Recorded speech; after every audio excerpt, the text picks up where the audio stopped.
வணக்கம். நான் கவிஞர் சாய் சக்தி சர்வி, பொள்ளாச்சியிலிருந்து. இது என்னோட முதல் கதை. வாங்க கதைக்குள்ளே போகலாம். ஒரு ஊரில் ஒருத்தன் இருந்தானாம். அவனுக்கு அன்னைக்கு காலையிலிருந்தே நல்ல பசியாக இருந்துதான். ஆனால் அன்னைக்குன்னு பார்த்து வீட்டில் சாப்பிட்றதுக்கு அவனுக்கு எதுவுமே இல்லை. வீட்டில் எல்லாம் தேடி பார்க்குறான், எதுவுமே இல்லை. ரொம்ப பசிக்குதே, சரி கடைக்கு போய் பிஸ்கட் வாங்கிட்டு வருவோம் அப்படின்னு சொல்லிட்டு கடைக்கு போனானாம். அங்கே போனால் கடையில் முன்னாடியே ஒரு கலர்ஃபுல்லான பிஸ்கட் பேக்கெட் தொங்கிட்டு இருந்திருக்குது. அதை பார்த்ததுமே இவனுக்கு ரொம்ப பிடிச்சி போச்சான். சரி, இன்றைக்கி இந்த பிஸ்கட்டை வாங்கிட்டு போயிடலாம் அப்படின்னு சொல்லிட்டு அந்த பிஸ்கட்டை வாங்கிட்டு வீட்டுக்கு வர்றான்.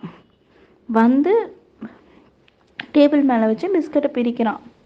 அப்போது அப்பாடா, மூச்சு முட்டிக்கிட்டு இருந்தோம், இப்போதான்ப்பா ரிலாக்ஸாக இருக்குது அப்படின்னு பிஸ்கட் கவருக்குள்ளேருந்து ஒரு பிஸ்கட் பேசிக்கிட்டு இருந்தது. ஹே, ஏதோ நல்ல வாசனை வருதே, என்னவா இருக்கும் அப்படின்னு அந்த கவருக்குள்ளேருந்து எந்திரிச்சு பிஸ்கட் சுற்றி முற்றி பார்க்குது. ஆஹா, அங்கே டேபிள் மேலே சுட சுட காஃபி கப்பில் வச்சுருக்கே, என்ன ஒரு அருமையான வாய்ப்புடா, இன்னைக்கு இந்த காஃபியை குடித்தா எப்படி இருக்கும் அப்படின்னு மனசில் நினச்சிதான். சரி, முதல்ல வாசனையை நல்லா என்ஜாய் பண்ணுவோம், காஃபி வாசனையே ஆளை தூக்குதே அப்படின்னு சொல்லிட்டு டக் டக் டக் காஃபி கப் கிட்ட நடந்து போகுது. அங்கே போய் கப்பு மேலே ஏற பார்க்குது.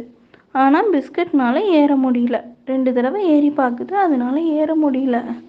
ச்சே, என்ன இது, நம்மளால் ஏற முடியலையே. சரி, நம்மளை வாங்கிட்டு வந்து பிஸ்கட்டில் கவர்லேருந்து நம்மளை பிரித்தான்ல, அவனே நம்மளை ஏதாவது தூக்கி விடுறதுக்கு ஹெல்ப் பண்ணுறானான்னு பார்ப்போம் அப்படின்னு சொல்லிட்டு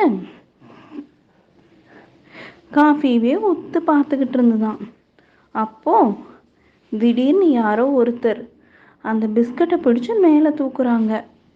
மேலே போகும்போதே பிஸ்கட்டுக்கு பயங்கர சந்தோஷம். ஹே, நானும் பறக்கிறேன்ப்பா அப்படின்னு சொல்லிட்டு உயரமாக போய் காஃபி கப்பில் தொப்புன்னு விழுந்துச்சான் அந்த பிஸ்கட்டு. விழுந்ததும் சூடான காஃபியில் ஒரு ஸ்கூப் டைவிங் போட்டுட்டே நாம் முயற்சி பண்ணியிருந்தால் காஃபியை குடிக்க மட்டும்தான் செஞ்சுருப்போம்.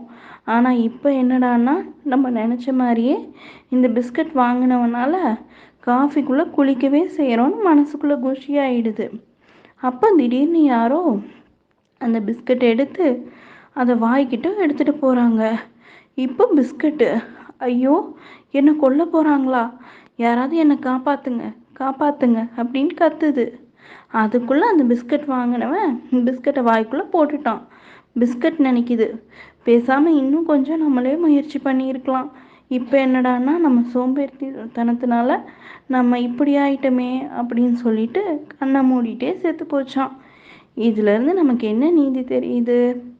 எப்பவும் நாம் முயற்சி பண்ணாமல் அடுத்தவங்க முயற்சியில் முன்னேறணும்னு நினச்சா முடிவு ரொம்ப மோசமாக இருக்கும். எவ்வளோ லேட் ஆனாலும் நாம் சொந்தமாக முயற்சி பண்ணி நம்மளோட முயற்சியில் வெற்றி பெறணும். இதுதான் இந்த கதையோட மாரல். Thank you so much. இந்த கதை உங்களுக்கு பிடிச்சிருக்கும்னு நம்புகிறேன். நான் சாய் சக்தி சர்வி. நன்றி.